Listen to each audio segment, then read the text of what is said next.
I'd like to begin with the quip which is attributed to Gandhi when he was asked about Western civilization. And I said, I think it would be a good idea. European civilization, we could mention many items here and think about many things, but it's largely in part wishful thinking, of course, but I think it can be defined, and it would not be unrealistic, as the never-ending quest for a more gentle, less dangerous, more relaxed, more caring and more trustful society. Let me put it in the simplest of terms. It is a dream of a society in which people are no longer afraid of each other, of their institutions and of themselves, of their inner demons. Hence, civilization implies that violence, cruelty, harassment and humiliation are as much as possible banned from society, that the power of the strong cedes before the right of the weak, and that fear gives way to trust. I'm reminded of the formula that was used by a controversial but interesting Belgian socialist thinker Hendrik de Man, his formula for socialism, his brand of cultural socialism, and he called it the conquest of social fear. In this regard, I think Europe still represents the most momentous civilizational ideal of our time, in direct lineage to the never again war cry, which could be called Europe's primal scream.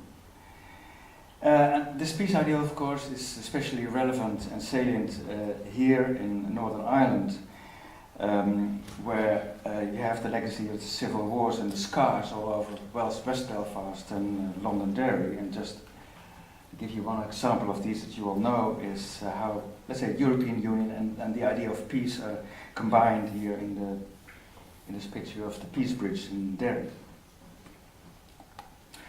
Far from being a nostalgic notion, it is intensely topical since the threat of war and other types of violence have returned to Europe. Think about Ukraine, Islamist terror attacks, attacks on refugees, and widespread political polarization. So we're actually witnessing an intensification of violence, including verbal violence, the rise of absolutist, authoritarian, warlike mind frames, and a normalization of lying and post-truth cyber warfare.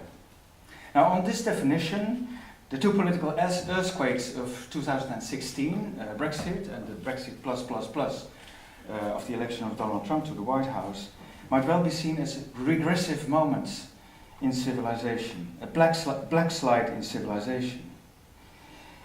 To the Belgian political philosopher and basic income guru Philippe van Parijs, at least, Brexit signifies that the UK is opting out from a major process of civilization, defined, and I quote, as the progress from violence to negotiation and from negotiation to deliberation as a way of settling conflicts of interest between human beings and the communities they form. As a result, the scope of the we Europeans among whom deliberation takes place will shrink. There will be, and I quote again, far more need for bargaining and far less room for arguing. And the EU will need to defend itself against free riding and social dumping by a potential pirate state off its coast. Now, one element, very notable in this, a very disconcerting element, was mentioned in a recent report by the UK Home Affairs about a surge in hate crimes surrounding the referendum and after the referendum. Almost 30% more in 2016 and 17 as compared to 2015 and 16 in England and Wales, in large part around and following the Brexit referendum, but not only, also in the wake of the London and Manchester attacks. Now, I don't have to tell you that, on the other side of the Atlantic, we are witnessing similar, even more dramatic signs of civilizational regress. The USA may already be described as a less civilized country in terms of its violent gun culture, police violence, penchant for militarism, nationalism, etc. But to this now, Donald Trump is adding his own dose of shameless bullying, lack of self-control, sexism, racism, and flirtation with violence. Also for Trump, the world does not look like a conference table, but at best as a marketplace which you leave either as a winner or a loser, where you need to bluff, intimidate, threaten and mislead than to talk and negotiate. Now, just before the Brexit vote about a year ago at a meeting of the Greens in London, also organized by Ray, by the way, I remarked, and I was not terribly original in doing so, that something big was missing from the Brexit debate, which is a positive idea about European civilization and of Britain's part in it.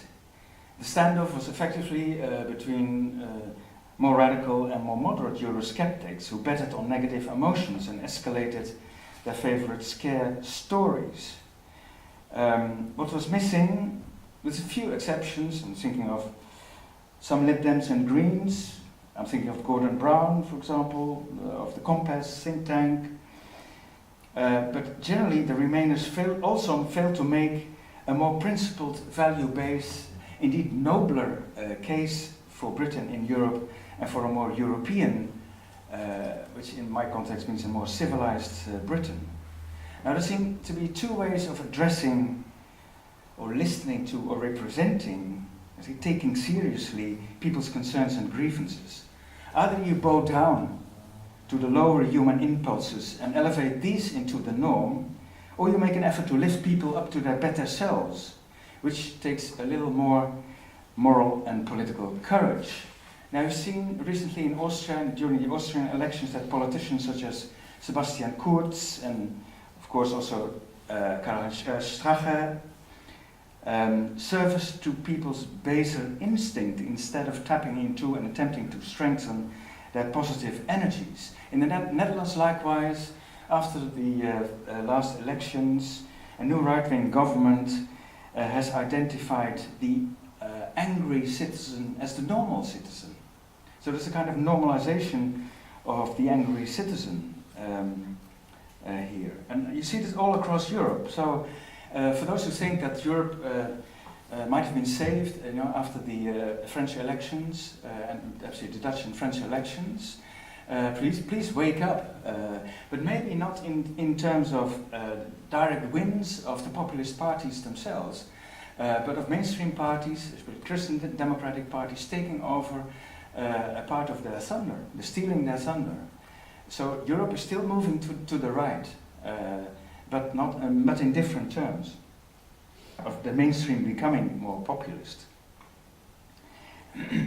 A politics of hope and optimism may indeed alter and improve or civilize populist sentiments instead of echoing and magnifying them, like a doomsday politics would do, like a politics of nostalgia would do.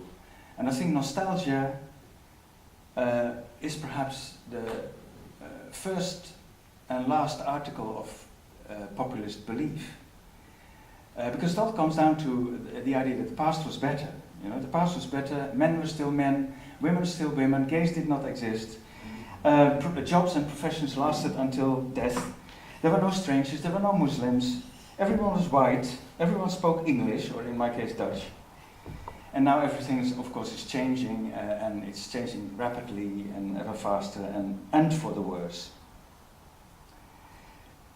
I am convinced, nevertheless, that human impulses are not simple, that human emotions are not simple, not even those normal people, and are much more ambivalent and changeable. They tag between the baser and the more noble sentiments, and hence can be steered in different directions, and are receptive to positive, uplifting moral examples and moral leadership, moral arguments.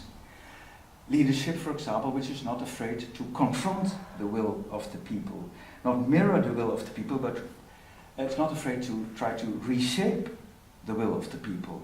I'm not afraid to say that both Brexit and the election of Trump are bad mistakes of the people. I mean, the will of the people was very badly mistaken in taking these decisions. And those politicians who swear by a majority of 50% plus one are very badly mistaken in thinking that they represent the will of the people one on one. They have shapen it, and they know it, of course, also. And I think the only noble position that I see could be taken here is to enter into a campaign for the reversal of the Brexit process, so let's just call it return, as well as a hard look at the majoritarian political system and at referenda in particular, because it's absurdity, you know, to base such an important decision on a simple majority vote. I believe Kenneth Rogoff, an American political commentator, called this is playing Russian roulette for republics. So we are in the middle of a civilizational clash, and I think we should take that seriously. It's also between two basic ideas of democracy: liberal versus illiberal, pluralist versus populist. Different from the political clashes of the 1930s, it does not so much oppose democracy to anti-democracy, but it's rather conducted between two types of democracy which are equally legitimate in historical terms, but of course not in moral or political terms.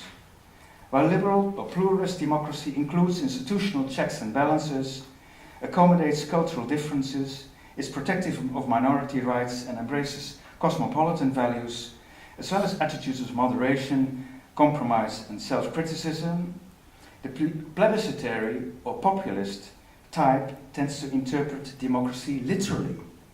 I mean, it's difficult because it's the oldest version of democracy that we have. It's the Athenian notion of democracy, to take it literally as popular sovereignty or direct rule of the people. And it supports its majoritarianism, anti-pluralism, nationalism, and the absolutism of the people are always right, which I always thought is a statement which you should actually read in reverse, because the people are always right.